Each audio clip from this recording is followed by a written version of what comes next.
Yo, what is going on everyone? Welcome back to another Destiny video. Guiding Light here. Now in today's video I want to bring you guys some tips and tricks while using the DAWNBLADE subclass in Destiny 2.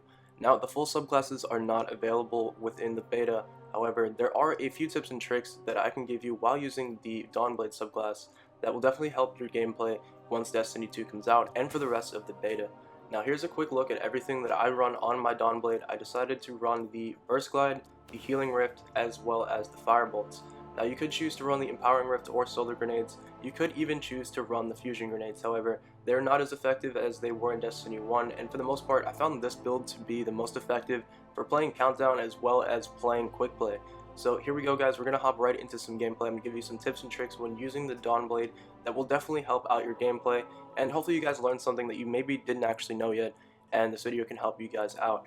Now if this video does help you guys out, be sure to drop a like down below. If you're new to the channel, also consider subscribing to the channel. I do still post pretty frequently for Destiny 1, and once Destiny 2 comes out, we will be back with tons of uploads for Destiny 2, tips and tricks, gameplays, and pretty much everything else. So hopefully you guys do enjoy, and let's get on into this. Now, when using the DAWNBLADE subclass, it is quite similar to using the Warlock on Destiny 1. If you guys are new to Destiny, then you might not know what I'm talking about, but if you did play Destiny 1, it's extremely similar. It's basically the same class, same movements, except they have added a few small features that people may not know how to use. Now, the first tip I'm going to give you guys, a lot of people probably have figured this out already, but there are also a few people who did not know. They were commenting on a few of my videos, a few of my gameplays with the DAWNBLADE, and they were really curious as to know how I was doing a certain movement. Now, if you guys played Destiny 1 and are familiar with the Titan class, there was a exotic chess piece called the Twilight Garrison. Now, interestingly enough, as much as everyone always in Destiny 1 were like, wow, imagine if Warlocks had Twilight Garrison, that'd be extremely overpowered and extremely broken. Well, they actually did end up bringing Twilight Garrison to the Warlocks on Destiny 2. Now, I'm not saying it is overpowered, but I don't know, maybe once the full game comes out, we'll see just how overpowered that really is. But for the most part, guys, that is my first tip. Be sure to utilize that if you haven't already. Double tapping circle while in the air will actually grant you the Icarus Dash, as they call it here in Destiny 2, which is basically the Twilight Garrison if you play Destiny 1. Now, it's not as lenient as it was in Destiny 1. It does have quite the cooldown of about 10 seconds. Now, the other supers, other abilities for the Hunter seem to have a little bit longer of a cooldown, so that is a little interesting, just something to note. Now, just like when you're using the Arcstrider class, you can double tap circle while in your super, and it would actually grant you an infinite amount of Icarus dashes. Now, on the Hunter subclass, there's also something very similar to this. It's basically a dodge effect. It's not exactly the same movement, but it's this like backflip twist, and you can actually basically shade step as much as you want. So long as you're in your super, it actually grants you an infinite amount of Icarus dashes. Now, a lot of people were questioning me when I was like popping my super, and someone actually sent me a message saying that they were going to report me because they didn't realize that you could Icarus dash while in the super as much as you want. Now, it does take a little bit of your super energy away, but you can use an infinite amount of Icarus dashes while in your supers, guys. So if there's someone coming at you, or if you just need to get a better angle on someone while in your super, or maybe someone's team shotting you like crazy and you just don't want to get killed out of your super, which is extremely easy in this game, you can use the Icarus dash effect to get away from people extremely quickly, or you can use it just to get really high up in the air. Like, that's one of the biggest tips I can give you for the Warlocks.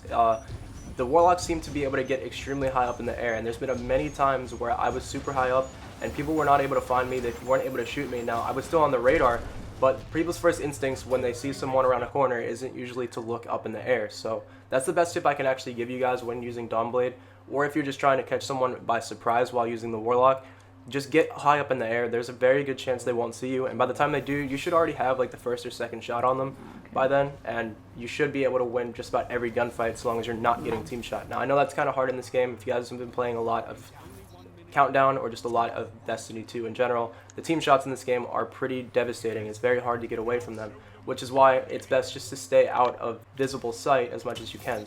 So just in general, when using the Warlock, and especially when using the DAWNBLADE, I found it a lot easier to be up in the air. You're not going to get shot as much. You can use the Icarus dash effect to get away, and for the most part, you're just going to be raining swords down on people, and they're going to be pretty terrified at first and most likely want to run away, or you're going to kill them pretty easily. Now, for the next tip, guys, are for the rifts. There's an Empowering Rift and there's a Healing Rift. Now, for me, I definitely found the Healing Rift to be the most effective for my playstyle. I haven't exactly found anywhere to use the Empowering Rift. Every time I pop it, I get team shot, and it doesn't exactly matter because I just end up getting melted by team shots.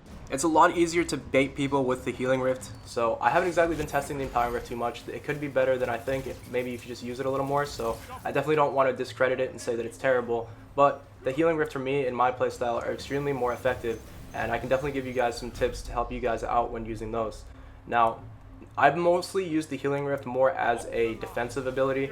If someone is coming at me really aggressively, or if I know that people are going to be rushing, like say to the cap point, or just in general, and I'm really weak and they're going to try to come up and melee me, what I'll do is I'll pop up the Healing Rift, and what will happen is you basically will win almost every melee fight, because it's as if you have extra health. You know, someone rushes you in your Empowering Rift, and you're not going to exactly be able to kill them before you get your health back, and that's why I use the Healing Rift. It's a lot easier, and it actually does become more effective in the long run. Now, like I said, guys, I use it more as a defensive ability. So let's say, alright, we're defending rugs, and it looks like the whole team is coming to rugs, which is pretty frequent, actually, if you play Countdown. So what you want to do is you want to pop your Healing Rift somewhere around, you know, where you think you can get some shots. You know, don't pop it out in the open where there's no cover. You want to pop it in the middle of, like, something like this, where you can go on the left and the right of it. You're still within the Healing Rift, so you still get buffed by that. And like I said, when people rush you, you can still pretty much win almost every melee fight, because Warlock melees are extremely... Oh, God, we already know everything about Warlock melees, but they didn't seem to change them at all. So, yeah, the Warlock melees and the Healing Rift together definitely make for some fun in this game. So, definitely be sure to utilize that. Now, guys, the next tip is for when you're popping your super. Now, supers don't last anywhere near as long as they did in Destiny 1, so you really need to be careful about when and where exactly you decide to pop your super. You gotta wait till like the very last minute. Now, don't wait until you're absolutely like one shot. You're just gonna get wrecked out of your super. It's gonna be really frustrating. So don't wait till you're getting shot at. But like what I mean is wait until there's pretty close to you. You know, you want to be within close proximity as many enemies as possible, because you're really gonna drain through your super a lot. Or a lot faster than you're used to if you play Destiny 1. So you definitely want to make sure you don't pop your super like just as willingly as you did in D1. You really got to hold on to it. You're only going to get like one super a game, and you really don't want to waste. You want to make sure it's as effective as possible. So like I said, wait until people are really close up to you. Make sure that like you can start throwing a sword at somebody within about 2 seconds of throwing your super up. If you aren't within like 1 second or 2 seconds of someone when you pop up your super, you pretty much already wasted half of it just running around. So you really want to make sure that people are very close to you, people are rushing up on you, or just really make sure that you're going to be able to hit your first or second sword. Otherwise, you're going to waste half your super, and it's not worth it. Now, the same can be said for the Icarus Dash. You don't want to just use it like a Shade Step in D1 and just pop it every 5 seconds, or like Twilight Garrison in Destiny 1, or you just pop it all the time. You really want to hold on to it. Now, it does have a 10-second cooldown, not as long as some of the other classes, but still, if you pop it too soon, or if you use it all the time, when you actually need it, like when you're in a gunfight with somebody, you're not going to be able to use it, and it's going to be really frustrating. You're going to spam circle, maybe think it's there, and you're just going to end up getting shot because you're no longer shooting at anybody. So really just use the Icarus Dash to get away from people's gunfights, maybe get out of a grenade, like an Axiom Bolt, maybe a skip grenade is on you, then that's when you want to use the Icarus Dash.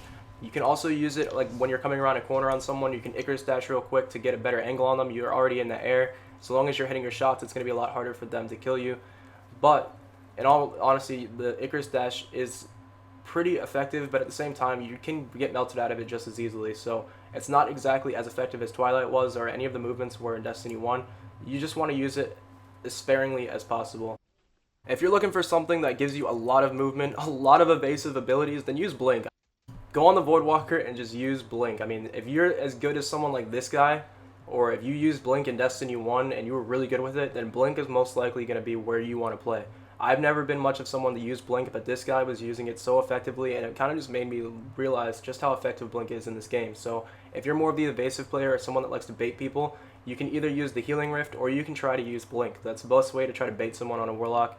You can bait them into your Healing Rift, and like I said before, you pretty much win every melee fight because of the fact that you have that overshield charging your health within every hit. So that's pretty much it for the tips, guys. Hopefully you did learn something today. Hopefully this helps you guys get some more kills, you know, play a little better on your DAWNBLADE class. And if it did, like I said, be sure to drop that like down below, and I'll see you guys in another Destiny video. Peace.